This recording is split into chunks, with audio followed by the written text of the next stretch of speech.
आपने अक्सर महसूस किया होगा कि जो लोग अच्छे काम करते हैं और हमेशा सबका अच्छा सोचते हैं, वो ही लोग जीवन में सबसे अधिक परेशान रहते हैं। वहीं जो लोग बुरे काम करते हैं, वो अपना जीवन खुशी और चैन से जी रहे होते हैं। अच्छे काम करने वालों को आखिर इतनी परीक्षा क्यों देनी पड़ती है, जबकि जो अधर्म की राह में हैं, वो ही अधिकतर खुश रहते हैं और जिंदगी का लुत्फ उठा रहे होते हैं। अगर आपके मन में भी यह सवाल कभी आया हो, तो आज हम आपको इसका जवाब देंगे। ये जवाब वो है जो भगवत गीता में लिखा है और श्री कृष्ण ने अर्जुन को दिया था। भगवत गीता में वर्णित कथा के अनुसार जब भी अर्जुन के मन में कोई दुविधा उत्पन्न होती थी, तो वो श्री कृष्ण के पास पहुंच जाते थे। एक बार की बात है, अर्जुन श्री कृष्ण के पास जाकर कहते हैं कि वो किसी बात को लेकर परेशान हैं और इसका जवाब वो श्री कृष्ण से चाहते हैं। श्री कृष्ण ने पूछा, सवाल क्या है? अर्जुन ने कहा, मुझे यह जानना है कि अच्छे लोगों के साथ हमेशा बुरा ही क्यों होता है, वहीं बुरे लोग खुशहाल होते हैं। अर्जुन के मुंह से ऐसी बातें सुनकर श्री कृष्ण मुस्कुराए और कहा, मनुष्य जैसा सोचता है और महसूस करता है, वैसा कुछ नहीं होता है, बल्कि अज्ञानता की वजह से वो सच्चाई नहीं समझ पाता है। अर्जुन उनकी ये बात समझ नहीं पाए। इसके बाद श्री कृष्ण ने उन्हें समझने के लिए क्या कहा वो जानते हैं। श्री कृष्ण ने अर्जुन से कहा, पार्थ, मैं तुम्हें एक कथा सुनाता हूँ, उसे सुनकर तुम समझ जाओगे कि हर प्राणी को उसके कर्म के हिसाब से ही फल मिलता है। प्रकृति हर किसी को अपनी राह चुनने का मौका देती है।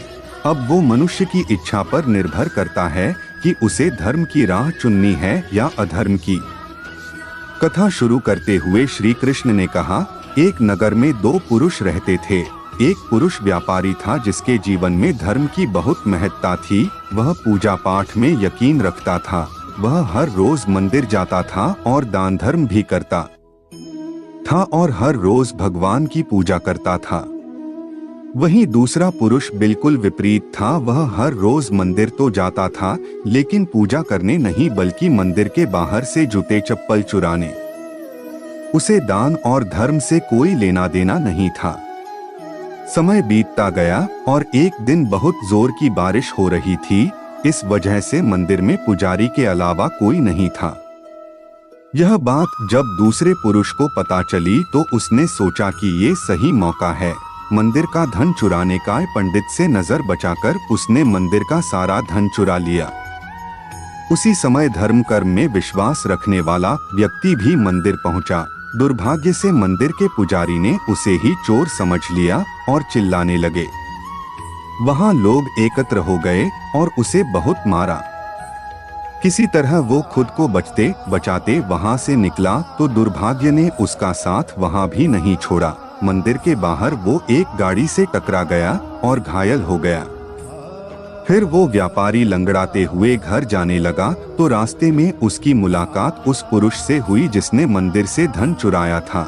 उसने कहा, आज तो मेरी किस्मत चमक गई, एक साथ इतना सारा धन मिल गया।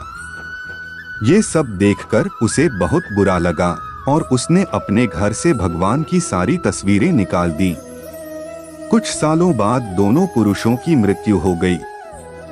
मरने के बाद जब दोनों पुरुष यमराज के पास पहुंचे और भले पुरुष ने दूसरे व्यक्ति को देखा तो उसे बहुत गुस्सा आया। उसने क्रोधित होकर यमराज से पूछ ही लिया, मैं तो हमेशा अच्छे कर्म करता था, दान में विश्वास रखता था, उसके बदले जीवन भर मुझे अपमान और दर्द ही मिला और इस व्यक्ति ने हमेशा बुरे कर्म किए फिर भी इसे नोटों से भरी पोटली। आखिर ऐसा भेदभाव क्यों?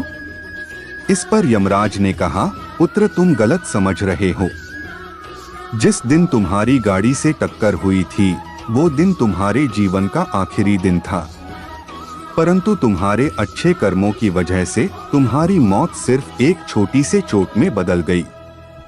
तुम इस दुष्ट व्यक्ति के बारे में जानना चाहते हो। दरअसल इसके भाग्य में राजयोग था, मगर इसके कुकर्मों और अधर्म की वजह से वो सिर्फ एक छोटी सी धन की पोटली में बदल गया। कथा सुनाने के बाद श्री कृष्ण अर्जुन से कहते हैं, क्या अब तुम्हें तुम्हारे सवाल का जवाब मिल गया? ऐसा सोचना कि भगवान तुम्हारे कर्मों को नजरअंदाज कर रहे हैं, ये बिल्कुल भी सत्य नहीं है। भगवान हमें कब क्या किस रूप में दे रहा है, मनुष्य को समझ में नहीं आता है। मगर आप अच्छे कर्म करते रहें तो भगवान की कृपा हमेशा बनी रहती है।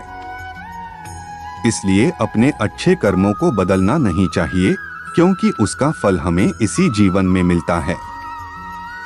इसलिए मनुष्य का फर्ज है कि वो हमेशा अच्छे कर्म करता रहे, क्योंकि श्री कृष्ण ने गीता में भी बताया है कि किसी के द्वारा किया गया कर्म बेकार नहीं जाता है, चाहे वो अच्छा हो या बुरा।